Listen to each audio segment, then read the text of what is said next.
C'est quoi ce virus le plus dangereux du monde? C'est un super Ebola? Non.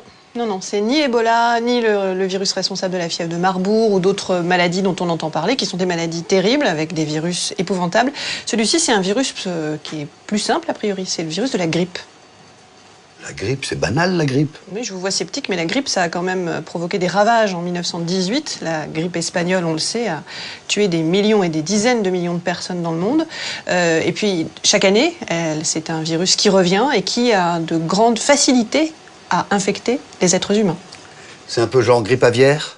C'est un peu genre grippe aviaire. C'est-à-dire que la base de ce virus le plus dangereux du monde, c'est la grippe aviaire. C'est un H5N1.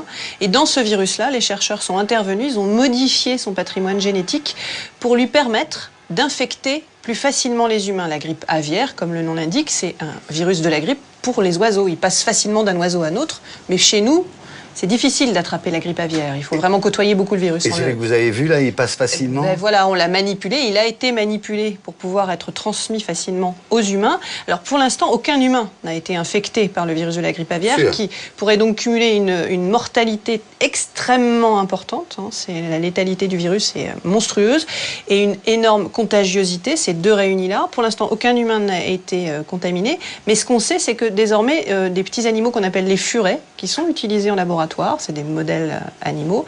Et ben les furets, voilà, ils sont très fiables. C'est-à-dire que si le furet attrape le virus de la grippe, ce virus-là, à tous les coups, les humains peuvent l'attraper. Et là, le furet... Le virus de la grippe aviaire modifié, le M mutant, le virus H5N1 mutant, il a été transformé.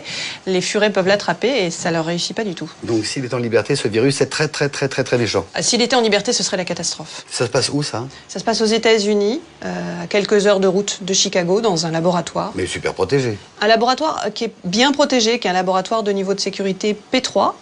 P3, on fait mieux. Oui, il y a le P4, qui est un laboratoire, il en existe 2 en France, et puis une poignée dans le monde. Le P4, c'est sécurité maximum pour Ebola, par exemple. Donc, le P3, c'est un petit peu moins sécure, donc...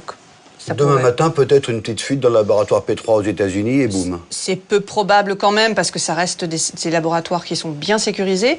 Mais ce qui est possible, et là c'est possible en P4 ou en P3, c'est une erreur humaine, une erreur d'attribution. C'est-à-dire qu'on sait, il y a eu là récemment des virus qui ont été adressés au mauvais laboratoire, dans une enveloppe qui est arrivée, la personne qui l'a reçue l'a ouverte, et les échantillons étaient extrêmement dangereux et c'était pas sécurisé. C'est ce genre de crainte là qu'ont les chercheurs et les biologistes qui se sont mobilisés pour s'opposer aux recherches menées sur ce mutant. Alors pourquoi faire ça? Pourquoi faire ces recherches? Pourquoi jouer à l'apprenti sorcier? Pourquoi jouer à l'apprenti sorcier? Ça fait partie du problème. C'était pour ça aussi qu'on y est allé, c'est-à-dire qu'il y a toute une polémique autour de ces recherches. Faut-il ou pas les faire? Pourquoi est-ce qu'on fait une recherche pareille? C'est aussi une bonne question. On peut se demander, est-ce que c'est bien utile de prendre un risque pareil? Oui. Ce que disent les chercheurs américains qui ont créé ce mutant, c'est qu'il vaut mieux se préparer à ce qui peut arriver dans la nature plutôt que de la laisser faire.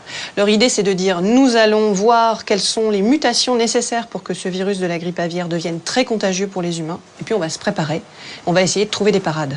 Si vis pacem parabellum, si tu veux la paix, prépare la guerre. C'est exactement ce que eux disent. Mais à l'inverse, d'autres chercheurs qui se sont mobilisés contre ces recherches disent que ce n'est pas prudent, qu'on joue vraiment aux apprentis sorciers, qu'on peut créer un monstre que la nature ne créera pas forcément. Il n'est pas dit que les mutations créées en laboratoire soient des mutations sélectionnées par la nature. On ne peut pas le savoir. Que donc ces recherches sont parfaitement inutiles et surtout dangereuses. Si jamais ce virus s'échappait du laboratoire, alors on serait exposé à la pire pandémie qu'on ait jamais connue au XXIe siècle.